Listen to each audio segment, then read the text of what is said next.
Baik, selamat siang Bapak dan Ibu sekalian. Selamat datang di diskusi daring kita hari ini, Driving the Future, Advancing a Consumer-Driven EV Agenda in Indonesia. Perkenalkan, nama saya Iyana Gisti yang akan memandu acara ini sebagai MC. Kegiatan ini diselenggarakan oleh Purpose Indonesia bekerja sama dengan RMI, Rocky Mountain Institute, dan acara ini juga menjadi bagian dari upaya mendorong kolaborasi lintas sektor untuk membangun infrastruktur dan kebijakan yang mendukung ekosistem kendaraan listrik yang inklusif dan berkelanjutan di Indonesia. Kami sangat berharap diskusi hari ini dapat menjadi ruang untuk berbagi wawasan, berbagi pengalaman, dan juga inspirasi bagi Bapak Ibu sekalian. Webinar akan dilangsungkan dalam bahasa Indonesia dan kami juga menyediakan layanan terjemahan secara simultan. Bagi para peserta yang membutuhkan terjemahan, kami menyediakan saluran terpisah untuk bahasa Indonesia dan juga untuk bahasa Inggris. Silahkan memilih saluran yang sesuai di menu interpretasi pada Zoom. Informasi lebih lengkap bisa didapatkan di kolom chat. Dan jika ada pertanyaan selama sesi kegiatan, bisa disampaikan juga melalui kolom chat. Baiklah, untuk memulai acara di hari ini, sebelum kita memulai acara, kita akan mendengarkan terlebih dahulu pengantar dan juga konteks dari pertemuan siang ini dari Bapak Longgena Ginting, Country Director Purpose Indonesia. Kepada Bapak Longgena, waktu dan layar kami persilahkan. Baik, terima kasih Ian. Yang terhormat para narasumber dan moderator, Bapak Abdul Rahman Eli dari Koneksi, Bapak Deon Rinaldo dari ISR, Bapak Thomas Haug dari NIVA, Norwegian EV Association, Ibu Winnie Rizky Ngayu dari RMI sebagai moderator, dan Ibu Johanna Gabriel Nanda dari Purpose. Serta seluruh peserta webinar Driving the Future, Advancing a Consumer-Driven EV Agenda di Indonesia yang saya hormati. Adalah sebuah kehormatan bagi kami, Purpose, bisa menyelenggarakan acara hari ini bersama RMI dan menyambut seluruh peserta dalam acara webinar ini. Selamat datang dan terima kasih untuk meluangkan waktu untuk menghadiri acara ini. Purpose adalah sebuah lembaga kreatif global untuk impact sosial.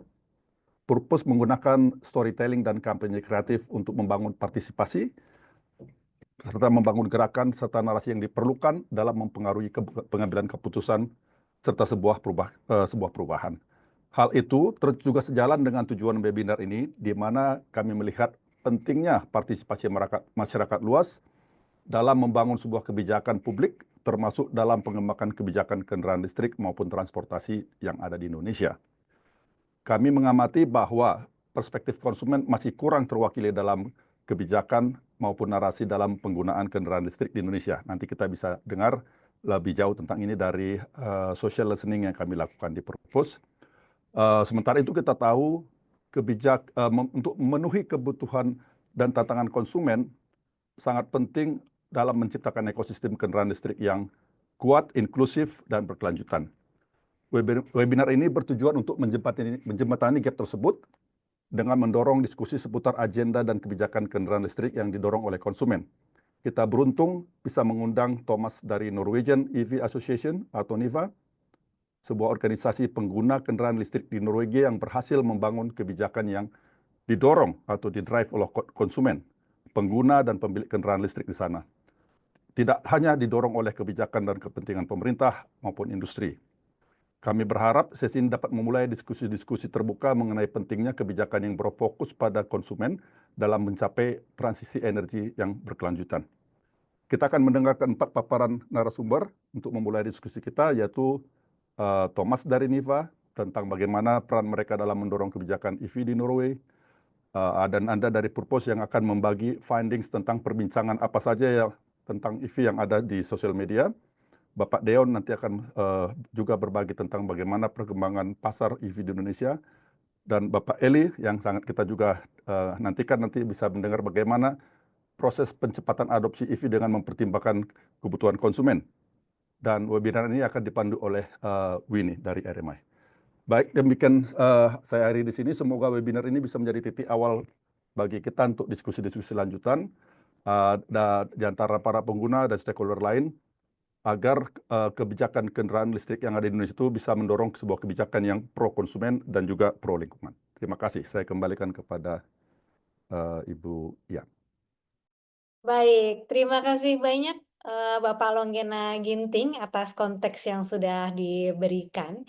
Saya ingatkan sekali lagi untuk para peserta yang membutuhkan terjemahan, kami menyediakan saluran terpisah untuk bahasa Indonesia dan bahasa Inggris. Bapak Ibu bisa memilih saluran yang sesuai di menu interpretasi di dalam Zoom aplikasinya, dan informasi yang lengkap juga ada di kolom chat. Begitu juga nanti selama sesi berlangsung, Bapak dan Ibu ketika misalnya terlintas suatu pertanyaan bisa juga langsung diketikkan di dalam kolom chat. Nah, saya yakin Bapak Ibu peserta di sini sudah tidak sabar untuk langsung masuk ke sesi diskusi ya. Dan sesi diskusi kita di sore ini akan dipandu oleh moderator kita hari ini yaitu Ibu Winnie Rizkiningayu. Ibu Winnie ini merupakan Regional Director Southeast Asia di RMI yang berpengalaman dalam memfasilitasi diskusi dan juga memiliki pemahaman mendalam terhadap kebijakan energi dan juga kendaraan listrik. Saya yakin Ibu Winnie sudah hadir di sini nih. Apa kabar Ibu Winnie? Kabar baik. Halo Ian, apa kabar? Semoga juga baik ya kabarnya. Ya, baik. Terima kasih banyak Bu ini sudah hadir di webinar kali ini dan mudah-mudahan tetap semangat ya untuk diskusi kita di siang hari ini dan tanpa berlama-lama saya persilahkan kepada Ibu Winnie untuk langsung memulai diskusinya. Silahkan Ibu Winnie. Terima kasih banyak Ian. Halo, selamat siang. Assalamualaikum warahmatullahi wabarakatuh. Selamat datang teman-teman peserta ke webinar kita hari ini yang diselenggarakan oleh Purpose dan RMI dengan tema Driving the Future, Advancing a Customer-Driven EV Agenda in Indonesia. Jadi bagaimana sih kita bisa bersama-sama mengakselerasi adopsi EV di Indonesia dari sisi konsumennya. Nama saya Winnie Rizkiningayu, saya adalah Regional Director untuk RMI Southeast Asia, di mana salah satu fokus kami juga adalah bagaimana kita mendekarbonisasi sektor mobility. Hari ini kita akan membahas banyak hal nih. Kita akan membahas apa sih peluang, tantangan, dan strategi untuk mempercepat adopsi kendaraan listrik atau EV di Indonesia. Kita akan belajar dari praktik global dari Norway. Kita juga akan berusaha untuk cari tahu realitas lokalnya di Indonesia seperti apa dari Pak Deon dan Pak Abdul Eli, dan kita juga akan juga nanti mendengarkan sebenarnya narasi EV yang sekarang ada di kalangan pengguna atau kalangan konsumen ini seperti apa nanti dari Kak Nanda dari Purpose.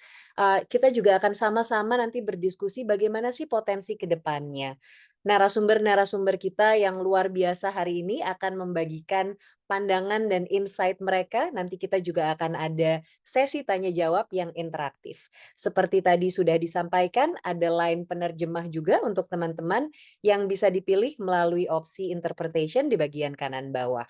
Nanti ketika para narasumber sedang membagikan insight-nya, kalau teman-teman ada terlintas pertanyaan atau komentar atau ada yang ingin diperjelas, silakan langsung ditulis di kolom question and answer-nya. Jangan lupa juga ditujukan untuk siapa pertanyaannya. Jadi kita sangat mengundang teman-teman untuk aktif berpartisipasi, dikirimkan pertanyaannya melalui kolom Q&A chat selama acara berlangsung. Nah, biar kita bisa sama-sama langsung mulai nih, izinkan saya memperkenalkan para narasumber kita untuk hari ini. Yang pertama ada Thomas Haug dari Norwegian EV Association, lalu ada Johanna Gabriela Nanda dari Purpose Indonesia, ada Deon Arinaldo dari ISR, Institute for Essential Service Reform, dan ada Abdul Rahman Eli dari Koleksi. Nah, kita akan langsung aja mulai diskusinya. I'll switch to English for the first panelist, and I'd like to actually invite Thomas here from the Norwegian EV Association. Now, let's dive into our very first presentation. Nanti setiap speaker, each of the speaker will have 10 minutes, and afterward, we can dive to the Q&A session from the participant. Now, Thomas, hi, good morning there. Good morning in Oslo. How are you? Hi, Vinny. I'm good. And you? I'm good. Now, Thomas, we'd like to learn from you, because we know that Norway has become a global leader in terms of EV adoption. If you could kindly share the policies or initiatives that you believe had the most significant impact. And additionally, we also understand that there's different context between Norway and Indonesia, but nevertheless, there's definitely something to learn here. What role did public awareness campaign or any initiative that it can play in building public awareness, and how can Indonesia learn from the success that Norway has had in terms of EV adoption from the customer perspective? The floor is yours. Thank you so much, Vinny, and thank to Purpose and RMI for hosting this webinar. I think having the consumer perspective in EV adoption is really important. So this is a really important topic, and I'm glad to be here to have the opportunity to share some experiences from Norway. A little bit about the Norwegian EV Association. We were founded back in 1995. We are a consumer organization with 120,000 personal members as EV drivers. We work mainly with two things. We do political advocacy for zero-emission transport, and we help our members making their life as EV drivers as easy as possible. So if I could just get my presentation up on the screen. So I can show you some pictures and some graphs from Norway. Because the picture on the screen actually tells a lot about Norway. We have winter half of the year, from October to April, with quite cold temperature. It could be down to -20 degrees Celsius, and as you see, a lot of snow. We also have a mountainous landscape. We have dispersed population, and we have very long distances. So in other words, not the most easiest place on earth to electrify the car fleet.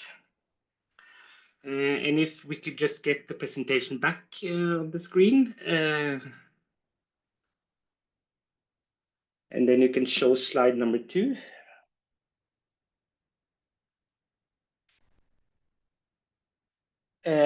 This graph shows the new car sales in Norway since 2009.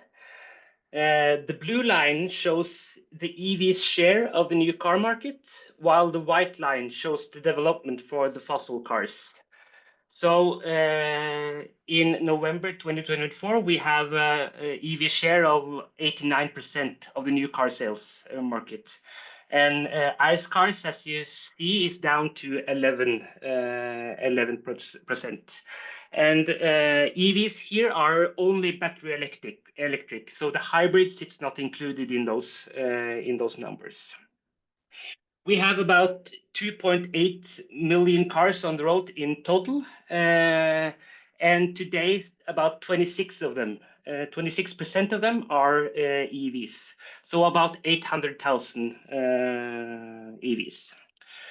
In the beginning, it was mostly the enthusiasts that drove EVs, but today EVs are the new normal. Someone, of course, is still refusing, saying that EVs doesn't work in Norway, but they are very few people. So most families, single people, old and young, people living in urban and rural areas, everybody buys an EV when they buy a new car. And while this graph only shows the new cars, we also have now a functioning second-hand market for EVs. EVs that were new a couple of years ago is now being sold in the second-hand market. And that's important because most Norwegian, they buy their car in the second-hand market. And one important thing to add is that Norwegians are not especially worried about climate change. We are actually less engaged in climate change than people in the other Nordic countries. So why has this happened? And you can take the new slide. We have very high taxes on cars in Norway. We have both purchase taxes and a high VAT. And today, ICE cars have very high purchase taxes, while EVs have very low taxes. We also have different user incentives for people driving an EV. You pay less in the toll rings, so EVs have a discount in the toll rings, and you also have lower parking fees for EVs than you do for ICE cars.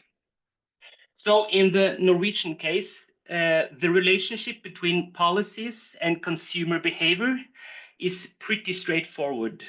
By using the tax system, we have made EVs the affordable option, and the consumer choose that instead of an expensive ICE cars. And this has also been important since we know that EVs have higher production costs, so they wouldn't compete in the market without these incentives. Next slide. But getting people to buy an EV is only half of the job. You have to get them to be satisfied EV drivers as well, so that they never go back to an ICE car. And here, I think the consumer perspective is decisive. You have to make the EV life as easy as possible. And in regards to that, and that I have 10 minutes, I will mainly focus on three things. One is the importance of fighting myths in the society regarding EVs. Second is the importance of consumer information. And last but not least, how do EV drivers in Norway charge their cars? And I'm going to start with the last one, because charging might be one of the biggest differences between an EV and an ICE car, and one of the subjects that creates most questions. So making it easy and consumer friendly to charge is a big part of the EV puzzle. Next slide. In Norway, most EV drivers charge at home. This is the result of this year's survey. We have done surveying among EV drivers since 2011. And in 2024, 96% of the respondents say that they mostly charge at home. So during their everyday life, using the car to work, going grocery shopping, and so on, they rely mostly on home charging. And also, most of the charging is done in the night. They plug their car to the charger when they come home in the evening, and then the car is fully charged in the morning. Home charging is not a problem for people living in their own house with their own garage. But many people in Norway, especially in the bigger cities, they live in apartment buildings, and they usually have their own parking lot in a common parking garage. Around 2016, 2017, we saw a lot of discussion and conflict regarding people who wanted to establish a charger in their parking lot. While the housing association, they refused. So in 2017, the Norwegian Parliament passed a law giving people in apartment building the right to establish a charger in their parking lot. And the law also required the housing association to pay for some of the infrastructure.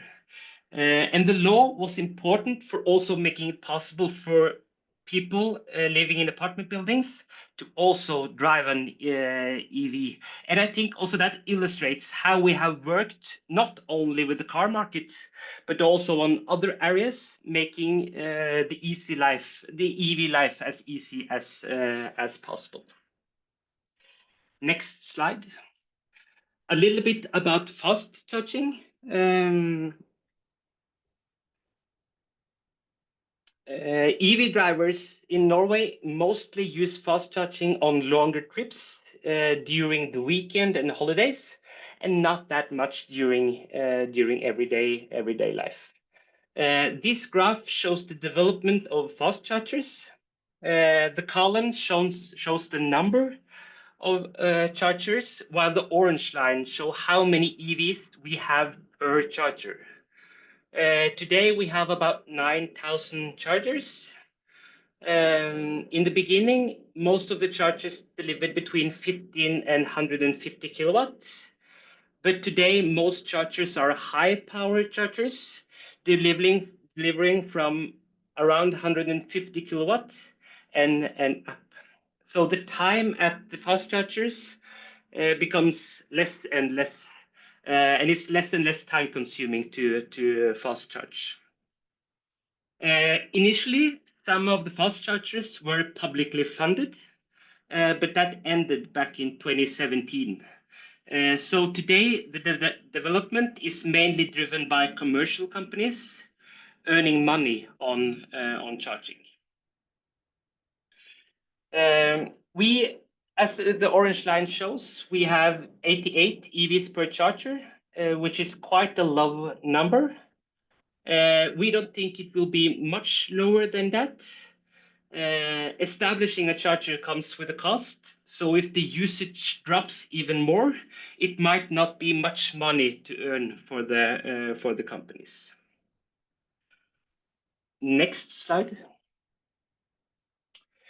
This picture shows how the charging stations have developed. The picture to the left is from the beginning. It was mostly a couple of chargers at a grocery store or at a gas station. But as you see in the picture to the right, we now build bigger stations with more chargers and a service building as well. Thomas, sorry, if you could wrap up your insight in the next 1 to 2 minutes, that would be great. Yeah, I'll do that. I will do that. Okay, then we can skip the next 2 slides and we can go to the myth busting.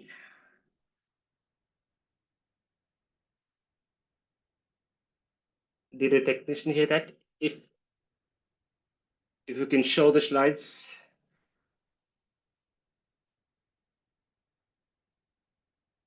If you could just bring the presentation back on. Yeah, and the next one, the myth busting slide. The next one. Okay, I can talk a little bit about myth busting without having the presentation, because especially in the beginning, but also today, we see a lot of myths regarding EVs in the society and in the public debate. Some example is that EVs catch more fire than fossil cars.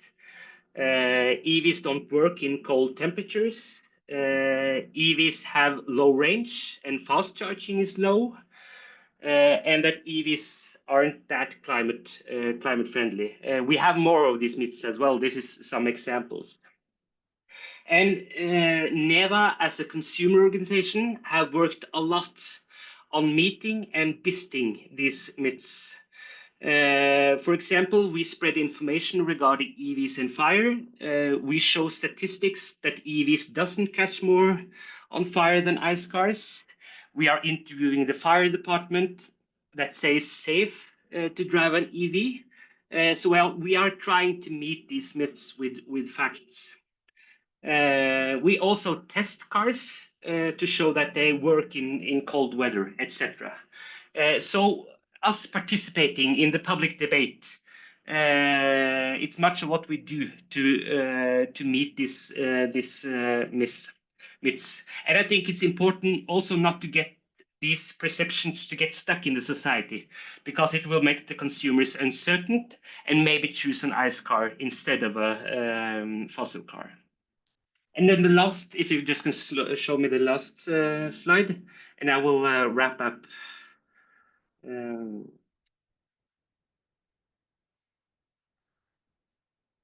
Because the NEVA, as a consumer organization,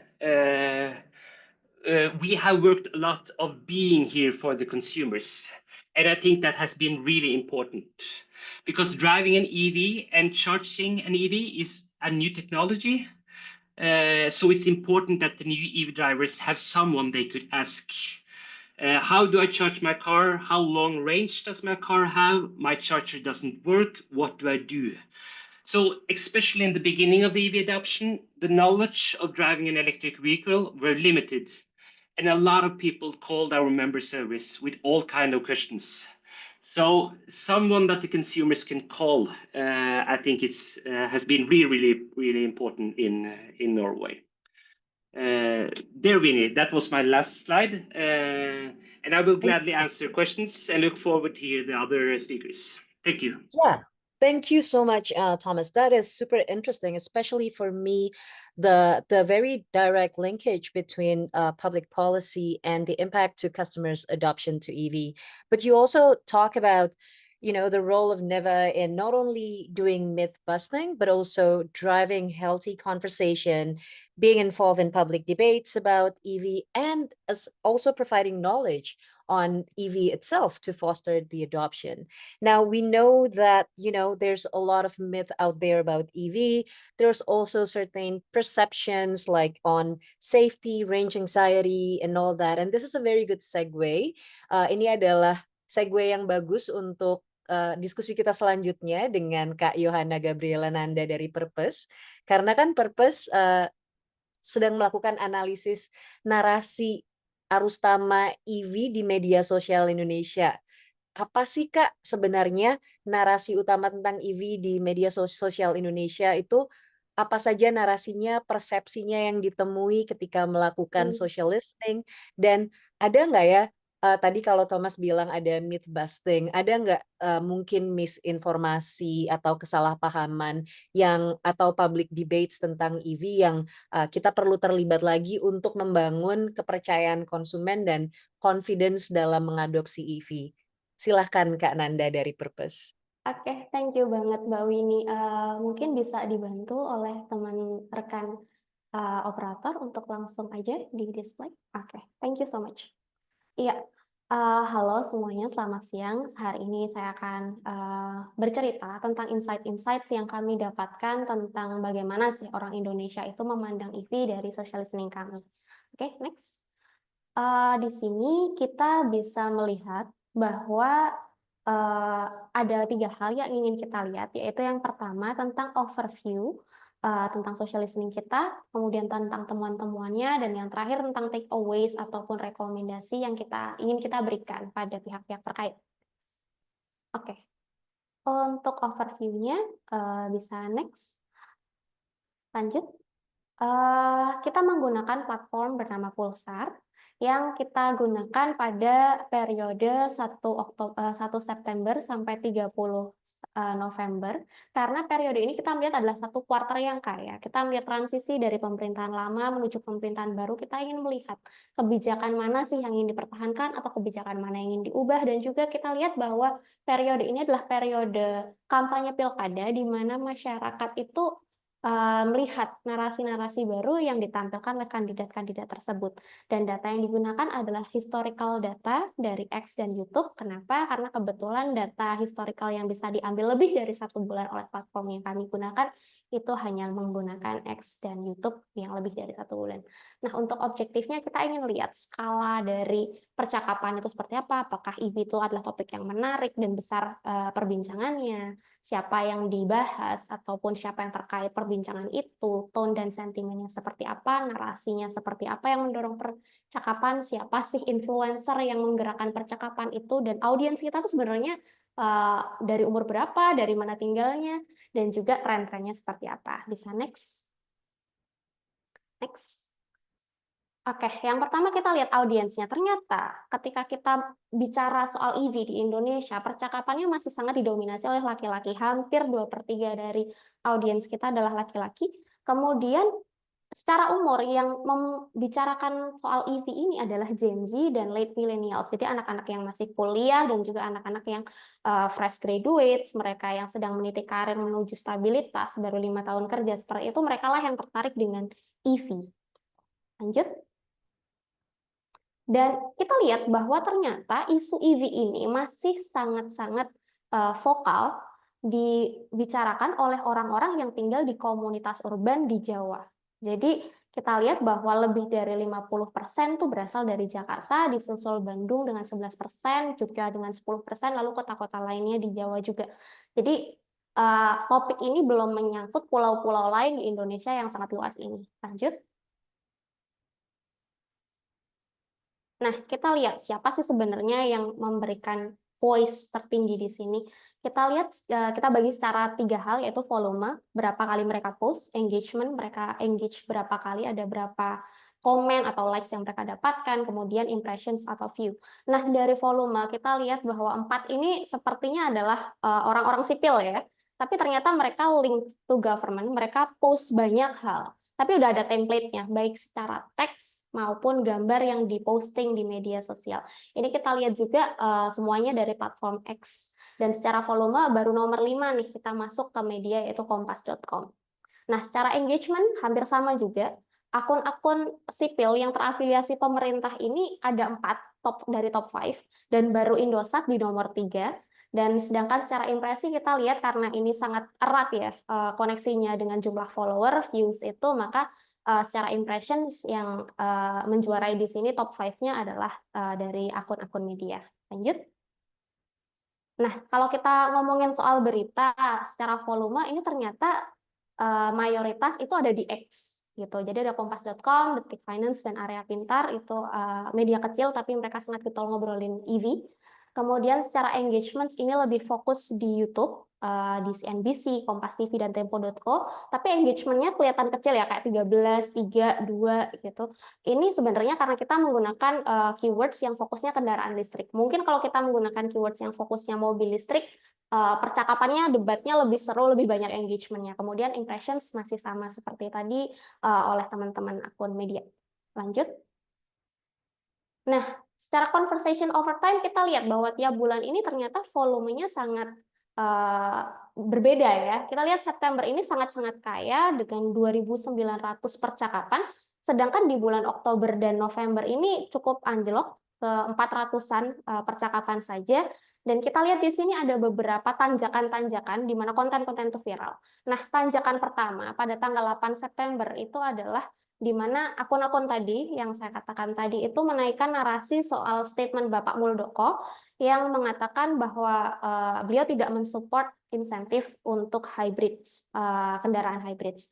Kemudian tanjakan kedua dan ketiga ini berhubungan, ini berasal dari di tanggal 11 hingga 12 September dan juga 18-19 September itu dari akunnya Narasi Newsroom yang mengatakan bahwa ternyata hilirisasi nikel yang menjadi bahan bakar dari baterai EV itu tuh sangat berdampak buruk pada lingkungan dan juga lokal komunitas di Teluk Weda di Maluku Utara.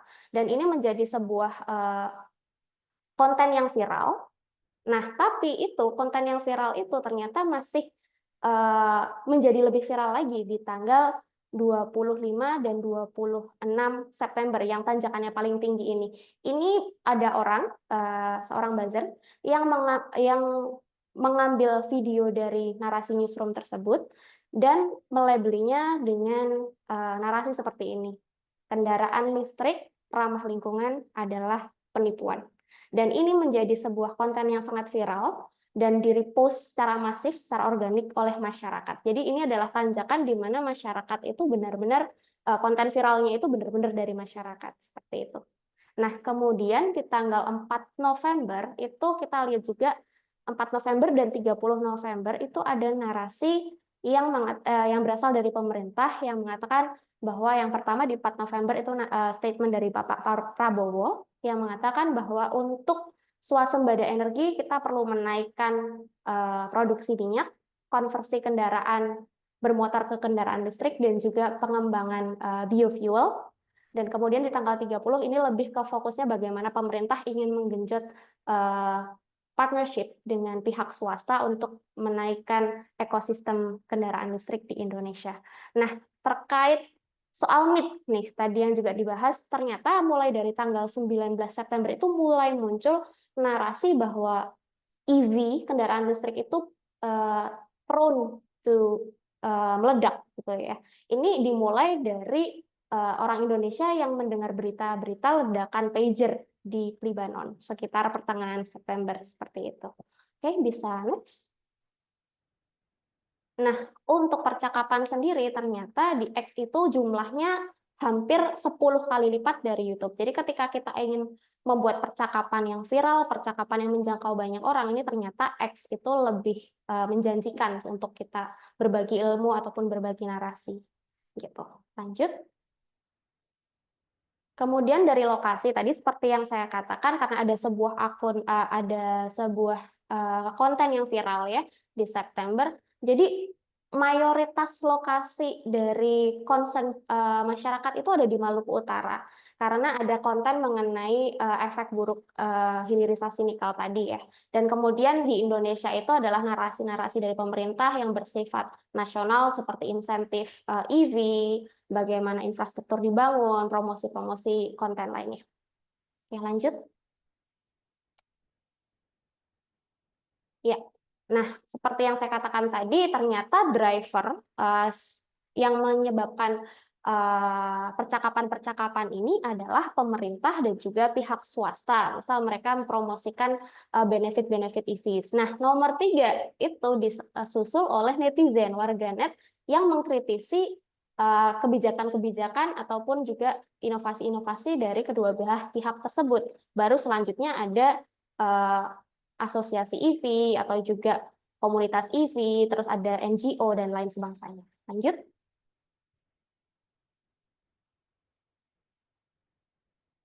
Nah, untuk narasi sendiri nih, ternyata orang Indonesia itu kurang peduli dengan kualitas EV, juga benefit EV secara langsung untuk masyarakat urban, tetapi mereka lebih concern ke dampak-dampak lingkungan dan dampak-dampak sosial ekonomi bagi masyarakat luas, terutama mereka yang tinggal di daerah area tambang. Kemudian di sini kita bisa lihat bahwa ada community welfare dan juga energi di nomor 4 dan nomor 6 ya. Ini terkait dengan subsidi BBM yang dicabut oleh pemerintah. Maka masyarakat tuh melihat bahwa kebijakan pemerintah ini kurang adil untuk masyarakat kecil dan bahwa EV ini mendorong kebijakan-kebijakan untuk produsen, kebijakan-kebijakan untuk masyarakat kelas atas. Itu. Lanjut. Nah, maka tidak heran bahwa kita melihat bahwa sentimen negatif terhadap EV di Indonesia itu masih sangat besar. Hampir 2/3 orang dari post-post yang kami lihat itu, 2/3-nya memiliki sentimen negatif terhadap EV dan hanya sekitar 17% memiliki sentimen positif. Sedangkan sentimen negatif itu tadi didrive oleh impact dan efek-efek negatif dari bagaimana hilirisasi dan bagaimana komponen-komponen ekosistem EV yang belum mendorong dampak lingkungan dan dampak sosial yang baik, sedangkan positif sentimennya didorong oleh pemerintah, channel-channel yang mendukung pemerintah seperti itu. Oke, lanjut kita ke takeaways. Lanjut. Nah, untuk itu kami dari Purpose memiliki beberapa rekomendasi. Pertama ke akademia, mungkin bisa lanjut dulu. Next. Ya, untuk akademia kita ingin bahwa gimana sih caranya riset and development ini semakin diperkuat sehingga dampak lingkungan terutama dari hilirisasi nikel dan juga limbah baterai yang sudah tidak dipakai ini bisa dikurangi karena masyarakat sangat concern terhadap itu.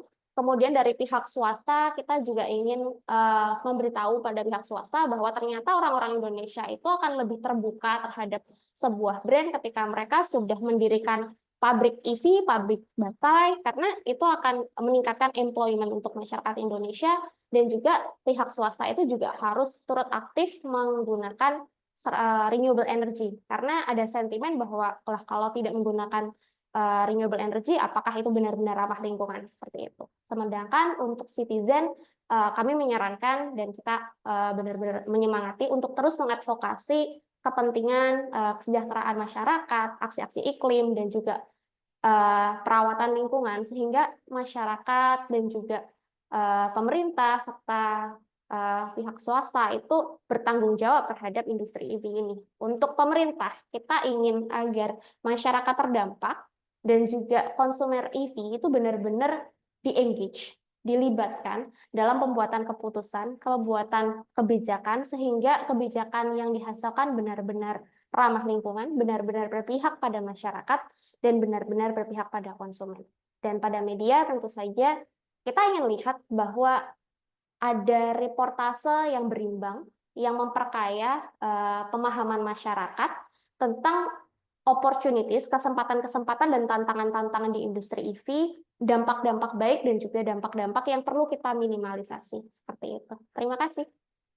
Terima kasih banyak Kak Nanda dari Purpose. Tadi menarik sekali diskusinya. Kita melihat banyak sekali narasi tentang EV di luar sana yang sebenarnya EV ini masih adalah ruang blue ocean ya di Indonesia, di mana diskursus-diskursus mengenai EV ini masih bisa dibentuk dan masih bisa diskursusnya masih bisa dibentuk secara sehat.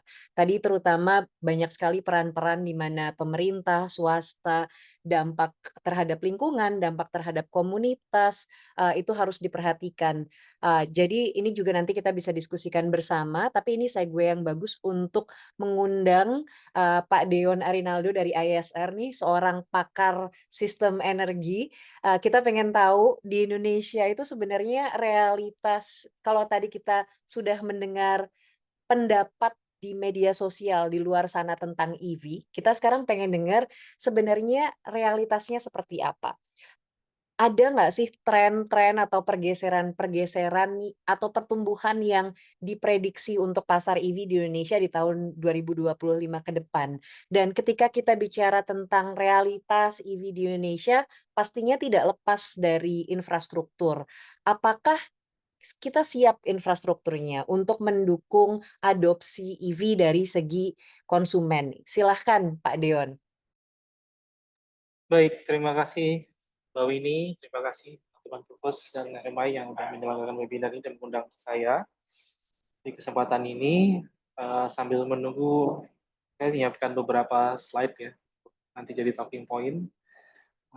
Dan mungkin respon saja ke presenter sebelumnya yang memaparkan dua perspektif yang menurut saya sangat menarik ya, dan bisa ditarik mungkin beberapa pelajaran penting bagi Indonesia ya, mungkin untuk bisa mendorong akselerasi kendaraan listriknya juga gitu. Karena itu intensi dari pemerintah sudah cukup jelas, sudah dibangun sejak Perpres EV pertama keluar 2019 yang lalu. Ini sudah 5 tahun nih sejak Perpres itu keluar, dan mari kita lihat perkembangannya. Slide saya mungkin sudah bisa diperlihatkan. Ya mungkin sambil menunggu itu, jadi kalau kita lihat memang dari sentimen yang tadi dianalisis, cukup banyak fokus diskursus yang terjadi di kota ya. Saya rasa itu masih sangat wajar, dan kotanya pun juga pusatnya banyaknya di Jawa. Jadi itu sangat wajar karena memang approach-nya sejauh ini kalau boleh kita lihat, pemerintah baru memberikan insentif bagi memang untuk konsumer dalam bentuk fiskal maupun langsung subsidi langsung ya untuk pembelian EV. Dan informasi ini boleh dibilang juga tidak perlu untuk mungkin agak memang di urban saja sirkulasinya. Sedangkan yang di daerah seringkali hanya menerima informasi sepotong dan tidak diikut-sertakan dengan informasi lain yang membuat mereka bisa mengambil keputusan ya untuk nanti membeli EV. Ya itu mungkin salah satu yang bisa saya lihat ya dari tadi sentimen maupun juga perkembangan sebelum ini.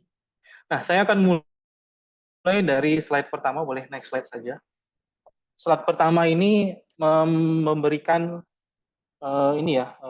rangkuman dari survei daring yang sudah ISR lakukan di tahun 2022 dan 2023. Jadi ini 2 tahun nih tren datanya. 2024 kita nggak ngelakuin karena sepertinya sih perspektif kita nggak akan jauh beda dengan 2023 sih. Nah, pertanyaannya sederhana, kira-kira kalau peserta survei itu menganggap faktor apa yang paling menghambat mereka atau membuat mereka tidak mau beli EV gitu, sederhananya gitu ya. Dan kalau kita lihat di sini trennya bisa dibilang sama ya dari tahun ke tahun, tapi ada beberapa perubahan. Nah ini yang mau saya highlight di sini. Yang tren pertama mungkin yang top challenges itu masih adalah brand anxiety itu sendiri. Jadi ketakutan konsumen untuk keberlanjutan mereka untuk memakai EV ya, untuk jaraknya, dan ini kaitannya juga dengan infrastruktur chargingnya sendiri. Kalau kita lihat nih di 2 tahun berturut-turut 70% responden ini milihnya itu semua gitu. Jadi ini respondennya ada 1000, mereka boleh milih sebanyak apa yang mereka pikir itu relevan ya. Nah, jadi 70% dari yang mengikuti itu boleh dibilang kan sangat dominan ya. Ini berarti memang masih dianggap sebagai challenge utama. Kalau kita lihat yang nomor 2 juga sama, limitation of travel distance yang tidak hanya terkait infrastruktur sebenarnya, tapi juga terkait dengan produk EV yang tersedia. Tapi kesimpulannya dari 2 yang pertama ini boleh dibilang ya, masyarakat secara umum menganggap ya EV ini punya kelemahan dibandingkan dengan alternatif ICE-nya, internal combustion engine ya, dari segi travel distance dan juga range ini sendiri. Sederhananya sih range anxiety yang sempat tadi di-quote oleh beberapa narasumber. Nah, yang menarik yang ketiga adalah operational price. Nah, kalau ini saya rasa mungkin ini bisa sesuatu yang perlu menunjukkan bahwa pemahaman terkait EV juga memang masih agak terbatas ya di Indonesia, karena anggapannya operational price-nya tinggi. Kalau kita compare padahal kan sebenarnya kalau dihitung benar, operational price itu justru yang lebih rendah EV, apalagi Indonesia listriknya masih ini ya, masih cukup murah gitu harga biaya listriknya. Jadi operasional EV yang serta-merta hanya mengandalkan listrik saja ya harusnya jauh lebih murah. Nah, ini salah kaprah yang mungkin butuh di-address lebih lanjut. Mungkin juga ada mix soal operational price yang dibandingkan dengan skema penggunaan EV yang swap baterai, karena itu tergantung model bisnisnya, memang biayanya akan untuk operasi akan sedikit berbeda dengan yang kalau charging saja. Nah, yang menarik adalah yang keempat nih, vehicle price. Kalau vehicle price ini kita lihat dari 2022 ke 2023 ada drop yang cukup signifikan dari 62% jadi 46%. Nah, mungkin kalau teman-teman yang ngikutin EV policy di Indonesia cukup bisa ini ya menarik relevan dengan kebijakan yang tadi yang sudah disediakan oleh pemerintah ya. Di mana pemerintah dalam 2 tahun belakangan memberikan insentif langsung untuk pembelian EV. Untuk kendaraan roda 4, EV roda 4 itu adalah insentif pembebasan VAT ya. Dan untuk roda 2 bahkan adalah pemberian langsung, harga pembeliannya dipotong 7 juta rupiah atau sekitar 350 dolar gitu dari harga belinya. Membuat harga beli EV roda 2 bahkan beberapa model itu bisa lebih rendah dibandingkan motor ini ya, motor bensin. Nah, lainnya sih saya rasa juga bisa kita bahas. Nah, ini menarik karena ada mix dari segi beberapa hal yang saya rasa sebenarnya itu stemnya tidak hanya dari bukan masalah infrastruktur, tapi juga pemahaman dan edukasi ya, pemahaman konsumen, calon konsumen untuk operasi kendaraan listrik itu sendiri. Misalnya yang soal charging itu sendiri, kalau kita lihat tadi dari contoh yang disampaikan Thomas, sebenarnya sih kalau pemilik EV ya charging-nya nanti akan di rumah saja gitu.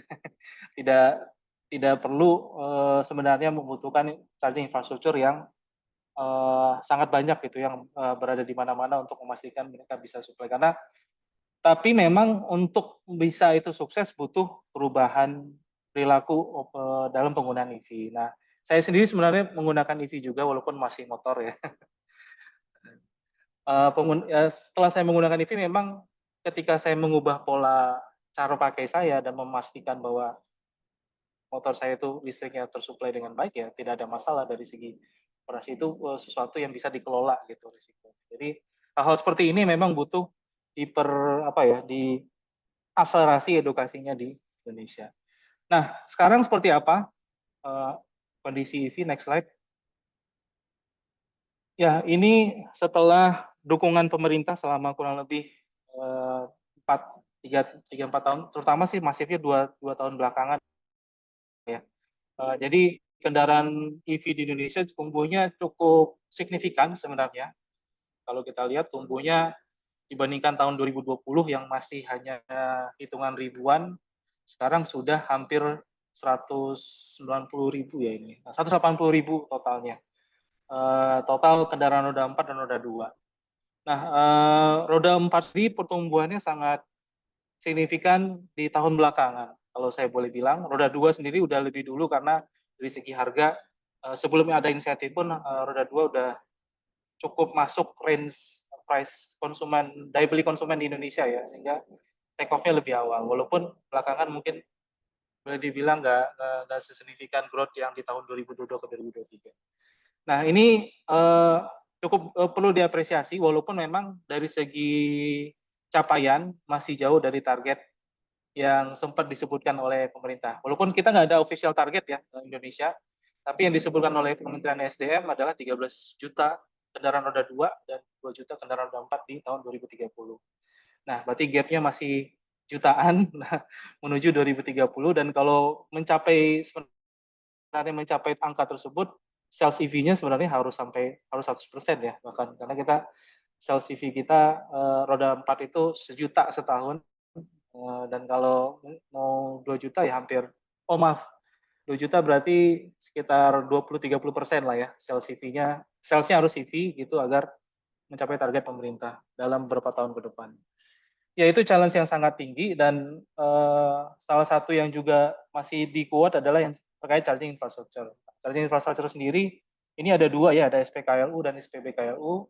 SPKLU itu yang charging infrastructure yang langsung ngecas listriknya langsung, kalau SPBKLU itu battery swap station. Yang angkanya juga growing cukup pesat di awal, namun sekarang masih ada roadblock dari segi bisnis model ya, tidak masuk dan sebagainya, yang utilisasi yang rendah dan sebagainya yang membuat mungkin ada slowdown di sini. Nah, ini mungkin memang butuh dukungan lain beyond dari insentif yang diberikan saat ini yang fokus untuk adopsi EV saja. Ya, memang butuh di ekosistemnya maupun juga di supply side juga sih, di bagian industrinya juga yang butuh didorong. Nah, terakhir mungkin slide saya, kebetulan ISR dan beberapa dan private sector ya, dalam hal ini Grab dan juga AML. AML itu Asosiasi Ekosistem Mobil Listrik di Indonesia, baru meluncurkan platform informasi nih.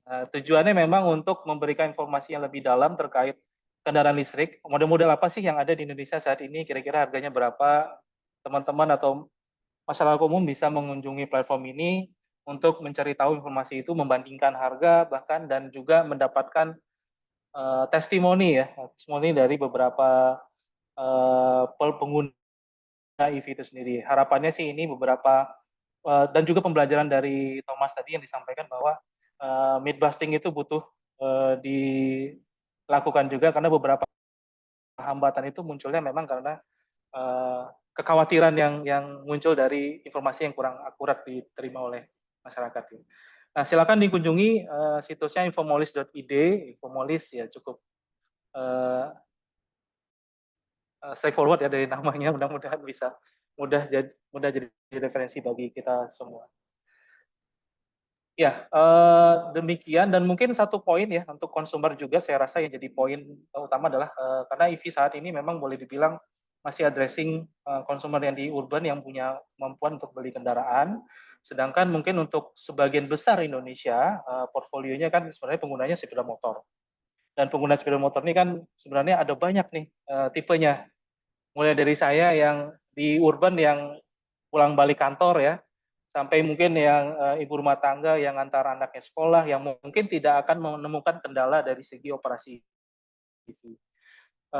Kalau mereka sudah kenal EV. Tapi ada juga pengguna sepeda motor yang menggunakannya untuk operasi mereka sehari-hari ya, bahkan untuk mendukung usaha mereka kadang. Jadi penting performa untuk mereka to some extent ya, faktor performa EV bagi mereka akan lebih utama gitu. Sedangkan lagi mungkin kendalanya adalah performa EV juga berkaitan dengan besarnya baterai, besarnya motor, artinya lagi-lagi ke biaya. Nah, ini ketika saya ngomong EV motor sekarang udah lebih murah, itu EV ya dengan performa yang sayangnya masih di bawah kendaraan motor padanan combustion engine-nya. Jadi itu mungkin juga salah satu, kalau kita mau akselerasi motor terutama perlu mengadres tipe konsumen yang lebih luas itu. Terima kasih, saya kembalikan ke moderator. Terima kasih banyak, Mas Deon. Tadi menarik sekali, tadi terutama di bagian perspektif apa sih challenge, apa sih yang paling pronounce, yang paling utama untuk, konsumennya ternyata masih di percakapan kurangnya, charging infrastructure baik itu di SPKLU dan SPBKLU, range anxiety juga masih menjadi topik yang utama untuk customers dan operational price yang sudah mulai sebenarnya hal-hal ini sudah mulai berusaha diaddress oleh pemerintah lewat beberapa policy baik itu di bidang charging infrastructure-nya maupun insentif dan subsidi untuk EV. Tapi tadi salah satu poin yang menurut saya cukup menarik adalah perlu ada behavior change karena kita selama ini sudah sangat terbiasa menggunakan ICE dan pola pemakaian, pola berpergian, pola charging itu beda sekali antara ICE sama EV. Ini yang mungkin bisa jadi sebuah,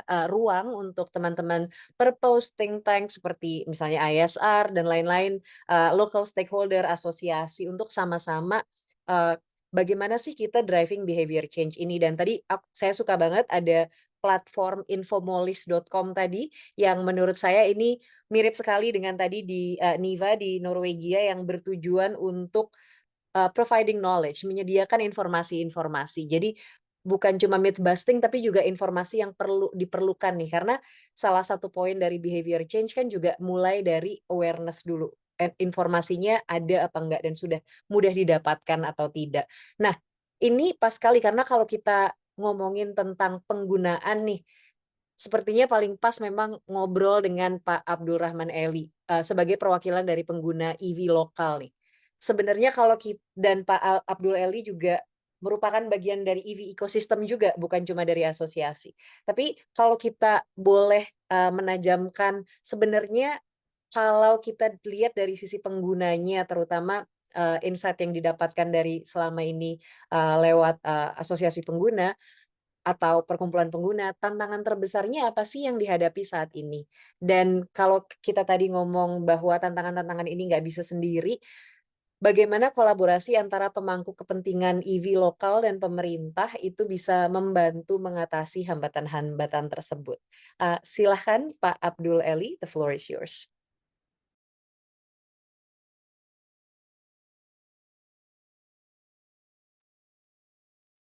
Oke, makasih Mbak Winnie ya. Thank you for having me everyone. Good afternoon. Ada slide yang bisa di-show, pasti show dari sini Mas Adari. Ada ya. Saya mewakili koleksi itu adalah kita punya perkumpulan EV multi-brand yaitu hampir sekarang belum terlalu banyak. Itu anggotanya close to 300 members nationwide. Terus saya juga yang running untuk Voltron untuk charging infra di Indonesia. Jadi dua sekali ya, serangkai nih sekaligus yang ini ya. Oke langsung, next slide.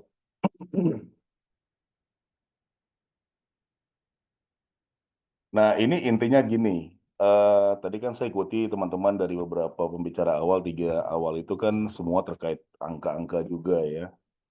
Jadi kalau kita melihat dari perbandingan berbagai negara di sini, yang saya tarik satu benang merah adalah Indonesia ini makin menarik sebenarnya. Kita juga bahas di perkumpulan ya, di komunitas, asosiasi, dan juga saya aktif dengan beberapa lembaga pemerintah. Jadi apapun yang kita hadapin sampai dengan hari ini, tetap outputnya menarik. EV masuk Indonesia itu di tahun 2020 saat COVID ya, terutama 2021 lah. Yang tadinya cuma hitungan jari mungkin cuma ada 10-15 EV. Roda 4 ya, saya bicara roda 4 di sini. Itu melonjaknya itu terlihat tahun kemarin sama sekarang. Kalau kita bicara memang betul, tantangan terbesar adalah harus continue di edukasi. Itu yang harus betul-betul kasih the power of education kepada kita punya publik supaya mereka makin aware mengenai EV ekosistem di Indonesia. Ya. Nah, kenapa saya bilang itu compare dengan yang tahun lalu ya? Kalau dengan tahun sebelumnya itu sangat tipis. Sekarang EV on the road itu sudah hampir 50.000 unit. Ya, terjual dengan 3-4 brand yang masuk sekarang ini sampai dengan akhir tahun, itu udah hampir 7.000 unit tambahan. Jadi strike-nya dari 2023 ke 2024 itu sudah hampir 180% dari tahun lalu. Hit-nya udah hampir 50.000 unit ya. Itu kalau kita bandingkan dengan angka ICE, Gaikindo, itu setahun 1 juta. Walaupun tahun ini ada penurunan ya, kita anggaplah 1 juta. Artinya mewakili angka itu, ada 1% yang keluar itu pindah ke EV. Suka tidak suka kejadian. Dia pindah ke EV. Jadi kontribusi di sini kalau kita bicara untuk negara di kita ya, China, Eropa, US, dan lain-lain ini, kita masuk rest of the world itu, kita masuk di angka 1% setiap tahun, terutama dari 2022 ke 2023, ya. 2024 masuk di angka hampir 180%, dan hit di angka hampir 50.000 unit sampai dengan hari ini. Jadi memang ini menarik perkembangannya, dan threshold pemerintah itu di angka 5%. Apabila di angka kita bisa melewati ambang batas 5%, itu EV di Indonesia udah nggak bisa terbendung. Dan sekarang kita udah hampir 5%, 4,8%. Artinya tinggal tahun depan nih, tidak sampai full year. Tahun depan itu paling sampai dengan kuartal pertama, kita udah hit di atas 5%. Jadi pasti booming EV di Indonesia. Poinnya di situ ya. Jadi kontribusi kita akan terlihat di tahun depan lagi, dan target pemerintah dengan kementerian terkait, beberapa kementerian, itu sampai dengan 2030 kan 2 juta. Itu mereka turunkan 1 juta sekarang. Jadi kita yakini di komunitas juga dengan apa yang kita buat aktivitas ya dengan semua yang terkait itu, 1 juta nggak niscaya itu di 2030 pasti terjadi.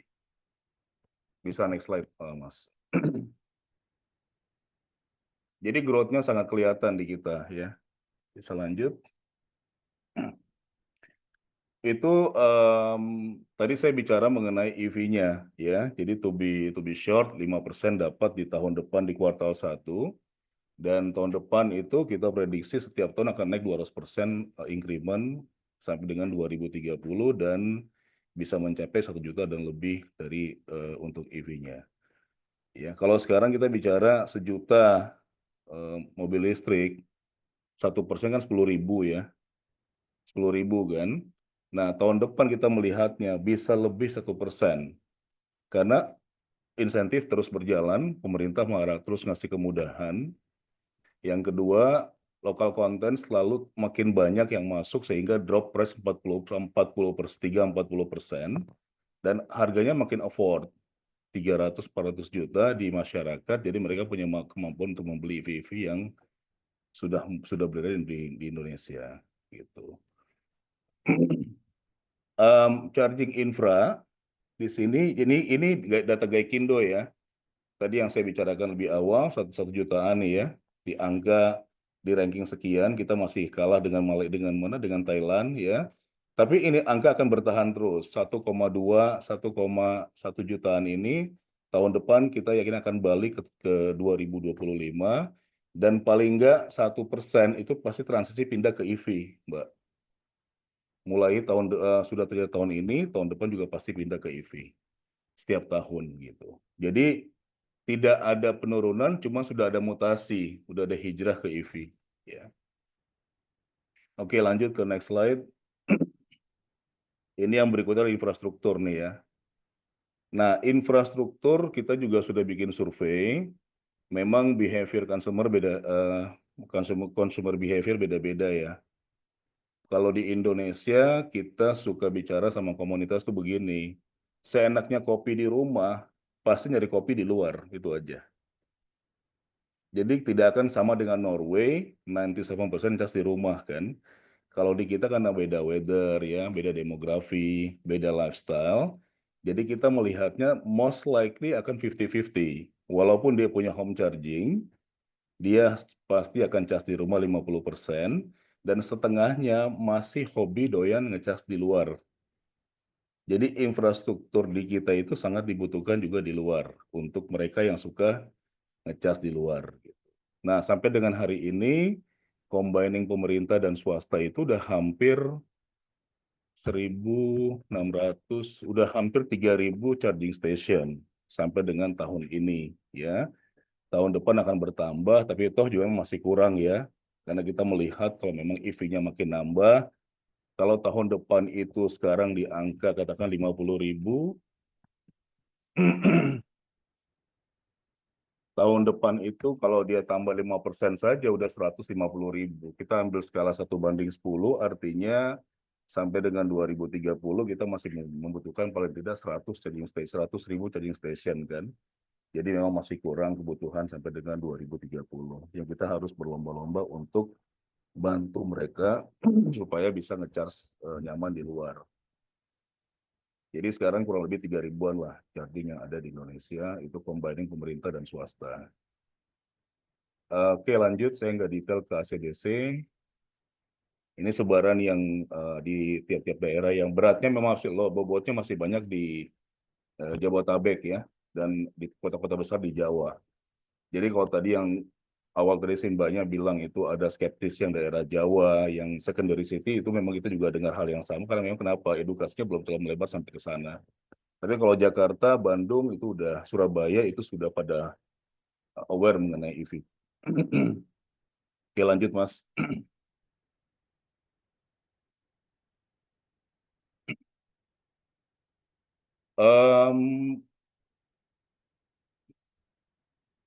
Tantangannya begini, kalau dibilang cost of EV, jadi pertama gini, saya ambil tengah dulu ya, infrastructure gaps-nya masih ada. Kita harus pacu terus di infrastrukturnya.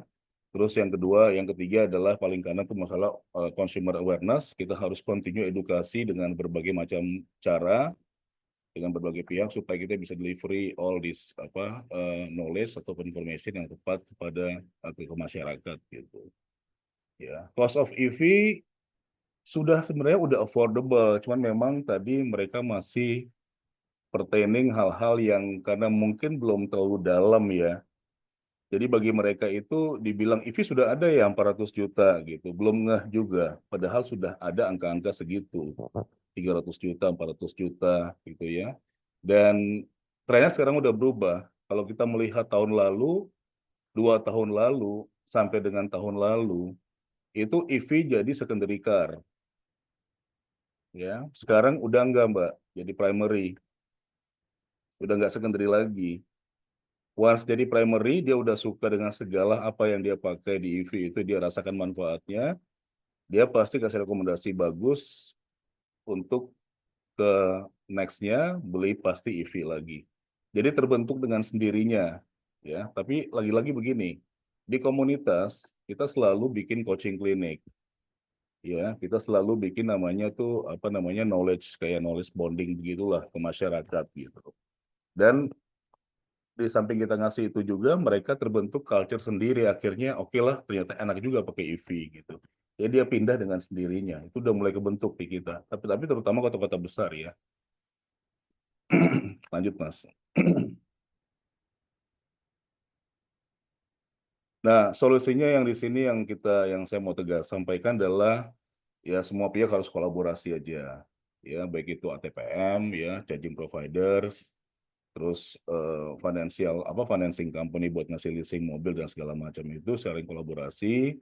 Yang kedua, kita selalu komunitas pun asosiasi ngasih masukan kepada pemerintah supaya dari zaman Pak Jokowi ke Pak Prabowo insentifnya sama dengan pola yang berbeda.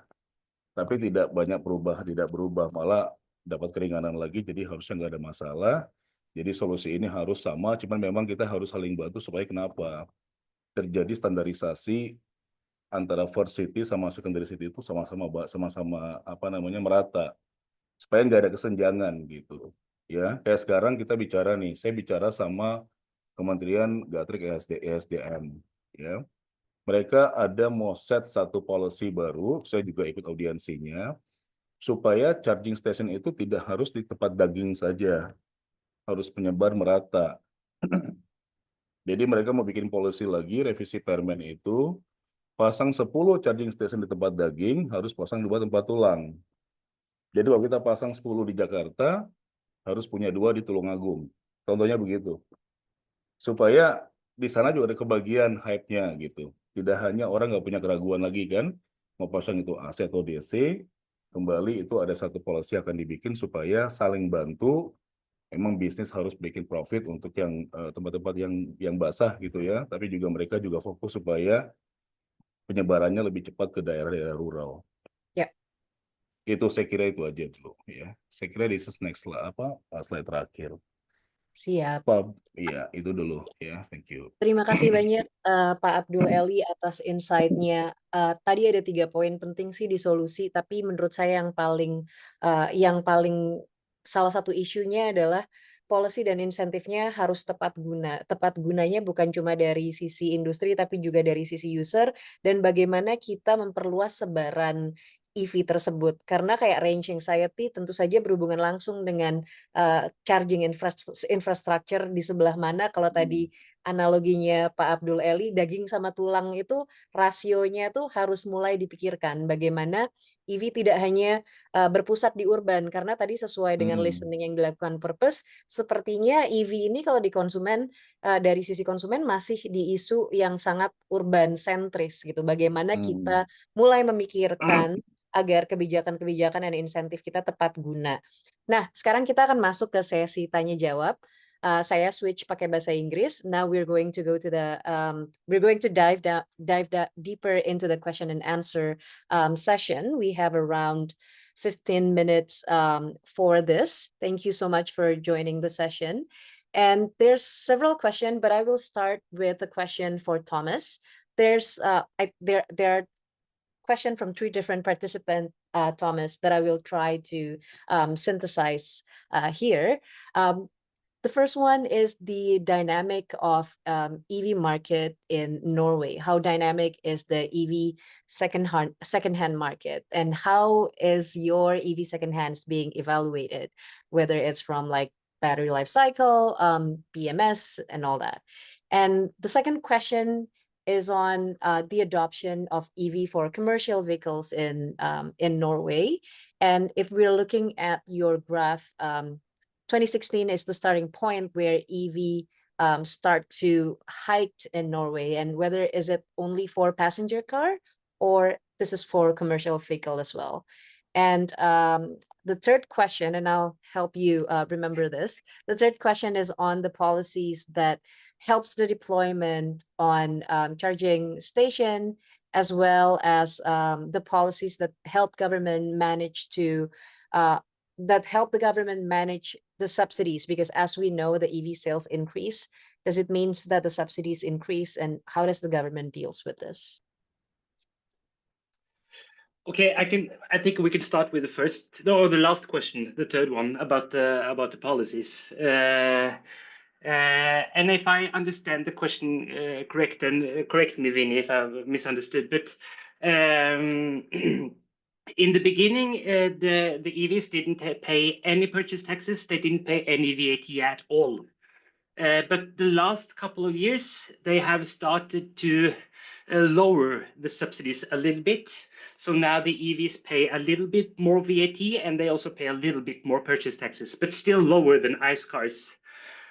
So as the market catch up, the subsidies has become a little bit lower, so that the government still have budget revenues from the sales of EVs. If that was answer to the question. Yeah, I think so. Can you elaborate more on that? The VAT in Norway is about 25% of the original price. So in the beginning, they didn't pay VAT at all, but now you have 25% of VAT of the price above 600,000 Norwegian kroner, which is about $55,000, I think. So basically, the VAT is 25%. I see. If we can move to the next question, Thomas, what about the market for secondary EV in Norway? Is there any secondary market, and how are things being evaluated for the secondary market? It's actually it's quite good secondary market. You know, the EVs, the first EVs that were sold back in 2013, 2012, they had low range. It was usually small cars. So they are mostly finished in the Norwegian market now. But the last couple of years, we have had bigger cars with longer range. So they function well in the second-hand market. And also we see that the battery lifetime is better than it was back in 2012 and 2013. So so many people now buy a EV in the second-hand market. Yeah. That is super interesting. And what about the utilization of EV for commercial, like passenger, mode of transportation? Yeah, the graph I shows is only passenger cars, so four-wheelers. Gotcha. I see. Most Norwegians, they only have a passenger cars. We don't have that much motorbikes and two-wheelers. And it's also the commercial market and the private market, which I shown.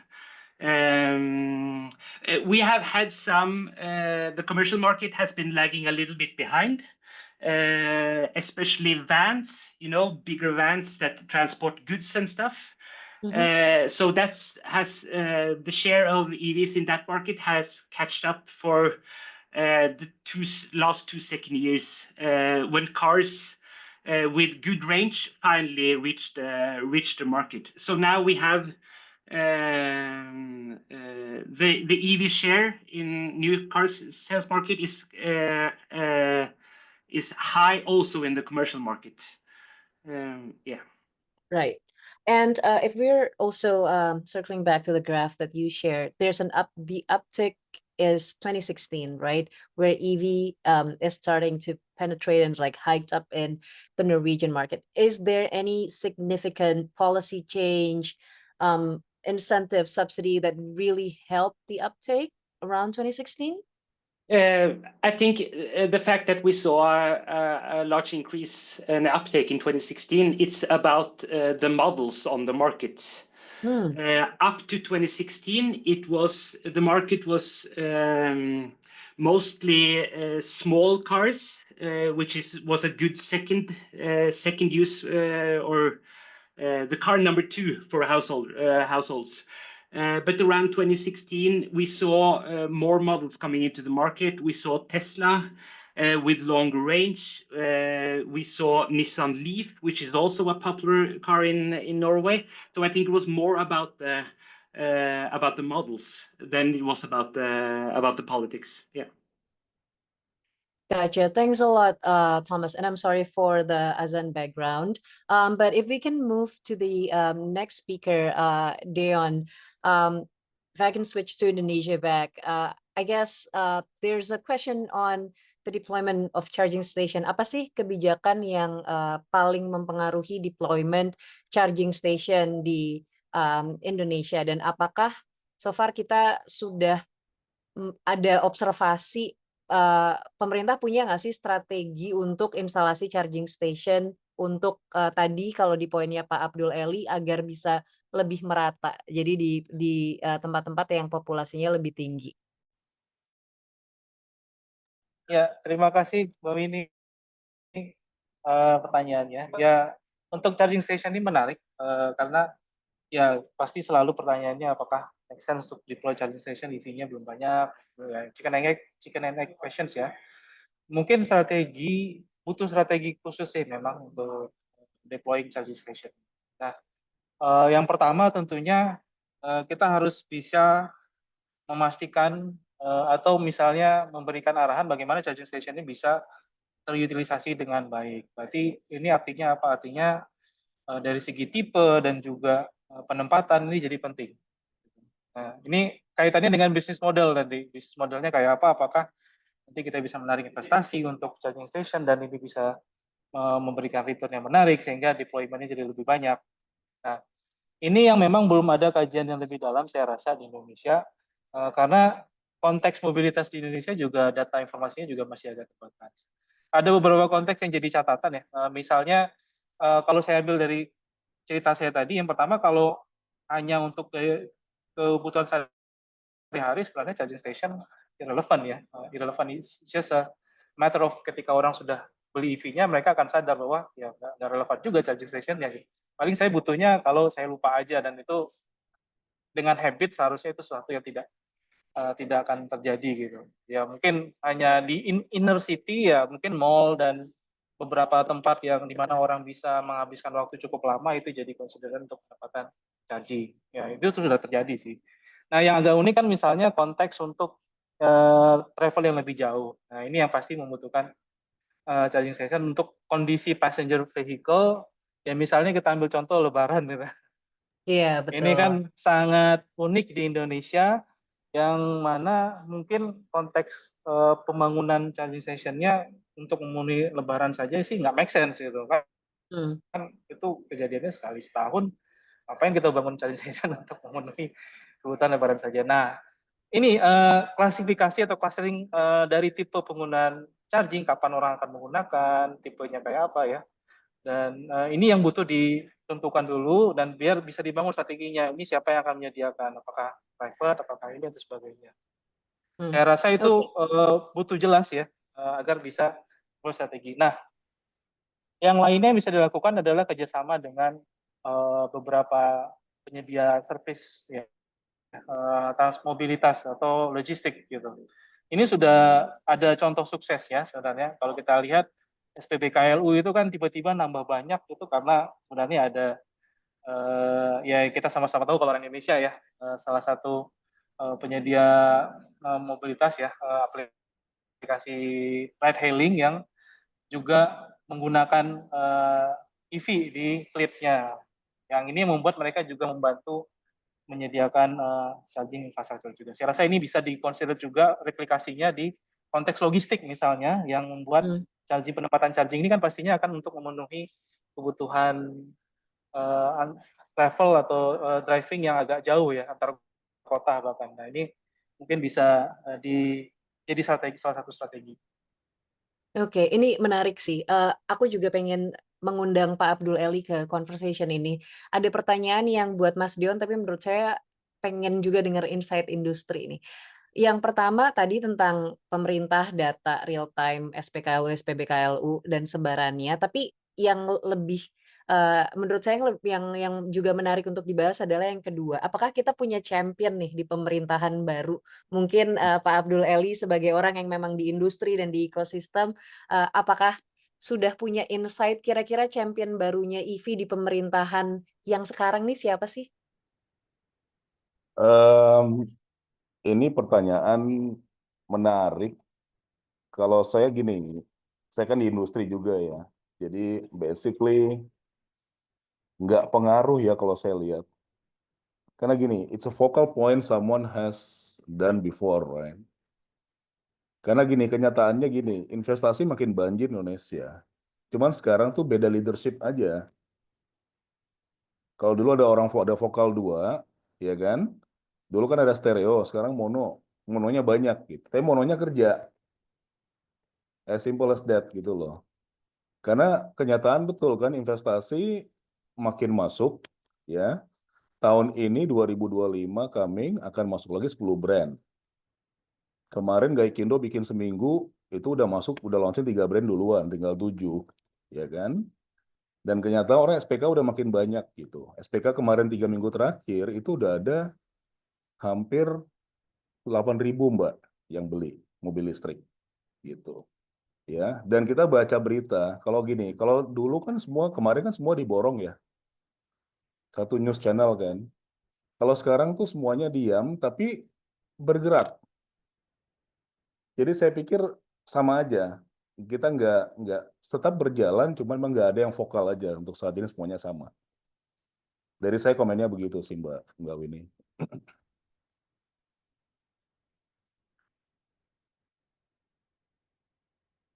Oh,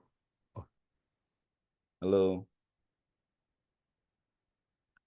Tolong di-unmute lagi itunya Mas Hardam atau Danis. Mbak Winnie nggak bisa unmute sendiri.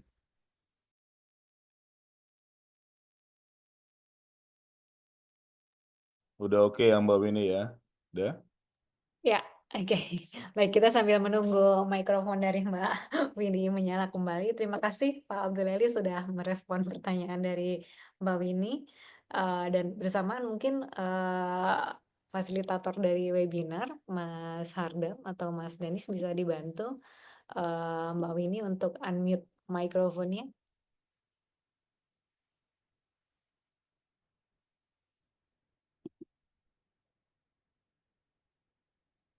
Atau harus lock off live dan dial in lagi mungkin Winnie ya. Sudah saya coba untuk ask to unmute, Mbak, tapi harus tetap dari Mbak Winnie-nya untuk unmute.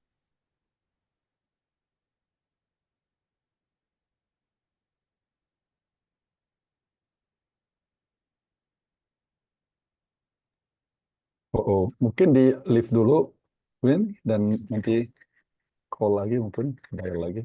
Coba.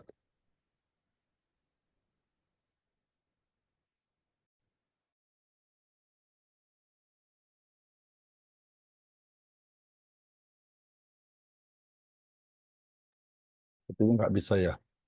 Kalau leave dulu, Widi bisa nggak? Leave dulu.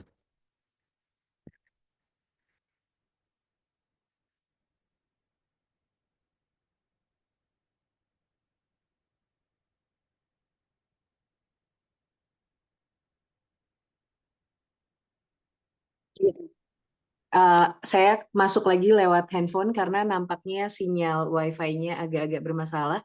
Maaf, ini background-nya juga jadi berganti, tapi semoga tidak terlalu mendistraksi ya. Tadi menurut saya jawabannya bagus sekali karena sebenarnya mungkin yang penting juga bukan cuma champion, tapi keberlanjutan dan memang ada progres yang sustain di pemerintah gitu.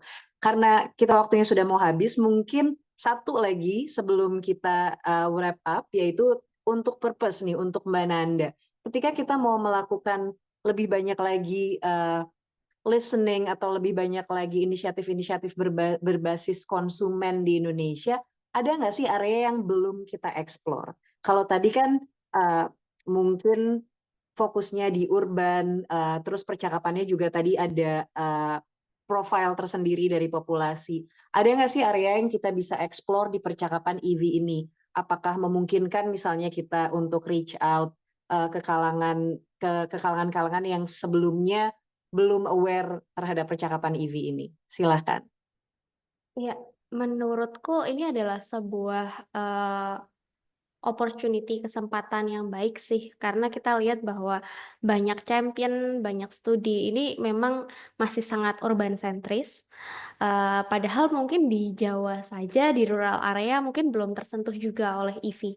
Jadi kita bisa tap in pada insight-insight masyarakat yang mungkin memang masih seperti ada dalam dilema, entah itu memang secara cost mereka belum bisa sampai ke sana, atau juga yang mungkin sudah bisa tapi juga masih ada pertimbangan-pertimbangan lain. Misal apakah tadi benar-benar EV itu ramah lingkungan atau tidak, dan juga berbagai topik-topik lain. Jadi sebenarnya tadi EV itu di Indonesia dari survei kami menemukan lebih dari 50 narasi yang udah ada. Jadi sebenarnya yang tadi kita tampilkan tuh baru ibaratnya yang sangat-sangat muncul saja. Jadi kita melihat banyak narasi-narasi lain seperti bagaimana operasionalnya, bagaimana kita mengelola baterai limbah-limbahnya, itu tadi belum sempat terlihat karena memang masih sangat sedikit yang membahas. Jadi kita bisa lihat lagi setelah nanti industri EV berkembang, apa topik-topik lagi yang bisa kita pelajari di Indonesia. Seperti itu sih. Oke, terima kasih banyak. Ini seru sekali diskusinya. Ada beberapa pertanyaan di Q&A chat yang mungkin belum sempat terjawab, tapi mungkin nanti teman-teman Purpose bisa membantu untuk memasukkan pertanyaannya di wrap up acara yang bisa dikirim ke teman-teman nantinya dan akan reach out ke panelis untuk menjawab pertanyaannya. Kesimpulan dari diskusi hari ini adalah memang kita masih long way to go when it comes to EV ya. Masih kita tuh sedang berprogres, tapi progresnya juga sustainable. Tadi saya senang sekali ketika Pak Abdul Eli tadi bilang threshold-nya itu 5% dan kita tuh sekarang sudah 4,8. Dia nanti sebentar lagi kita akan masuk ke masa di mana market mechanism akan takes place gitu di EV. Nah, ketika itu terjadi tentu saja customer driven initiative dan bagaimana kita membangun public education, campaign, awareness, battling misinformation dan juga mengubah perilaku EV ini dari segi konsumen tentunya akan sangat dibutuhkan. Gitu. Jadi kita sebenarnya ini adalah pondasi kita nih untuk mulai breaking down silo, untuk mulai ngobrol soal customer engagement, untuk mulai ngobrol soal customer based initiative untuk EV yang mungkin nanti bisa di-lead oleh Purpose bersama-sama dengan stakeholder di Indonesia seperti ISR, IML, terus belajar dari stakeholder global seperti Neva dan RMI juga bisa bantu. Mungkin ini adalah starting point-nya bagaimana kita mulai mengeksplorasi dan mengempower customer lebih lagi untuk adopsi EV ke depannya. Terima kasih banyak untuk diskusinya. Mohon maaf sekali atas kesalahan teknikal tadi. Semoga suara saya masih bisa didengar dengan jelas dan sintesisnya juga masih jelas. Terima kasih banyak Purpose. Over to you Mbak Ian untuk menutup acaranya. Baik, terima kasih banyak Mbak Winnie yang sudah memandu sesi diskusi hari ini dengan komprehensif dan juga menyenangkan ya. Dan terima kasih juga saya ucapkan kepada para narasumber. Thank you Thomas, Pak Abdul Eli, Mbak Nanda, dan Pak Deon. Juga untuk seluruh peserta yang telah mengikuti diskusi di sesi siang hari ini. Mudah-mudahan diskusi ini mampu memberikan wawasan baru serta mendorong juga ya langkah konkret nih untuk mengembangkan ekosistem kendaraan listrik berbasis kebutuhan konsumen di Indonesia. Kami juga mengucapkan apresiasi yang setulus-tulusnya kepada seluruh pihak yang telah berkontribusi dalam penyelenggaraan acara ini. Dan sebelum mengakhiri acara di sore hari ini, kami mohon kesediaan Bapak dan Ibu peserta untuk mengisi formulir umpan balik yang sudah dibagikan di kolom chat. Dan pastinya masukan Bapak Ibu di sini akan sangat berharga ya untuk peningkatan kegiatan kami di masa mendatang. Terima kasih sekali lagi atas partisipasi Bapak dan Ibu. Semoga diskusi ini mampu menginspirasi langkah-langkah positif ke depan di industri EV di Indonesia. Selamat melanjutkan aktivitas, tetap sehat dan sampai bertemu di kesempatan berikutnya. Selamat sore. Selamat sore, terima kasih Terima kasih semuanya. semua. Terima kasih Winnie, teman-teman semua Terima kasih. narasumber. Makasih.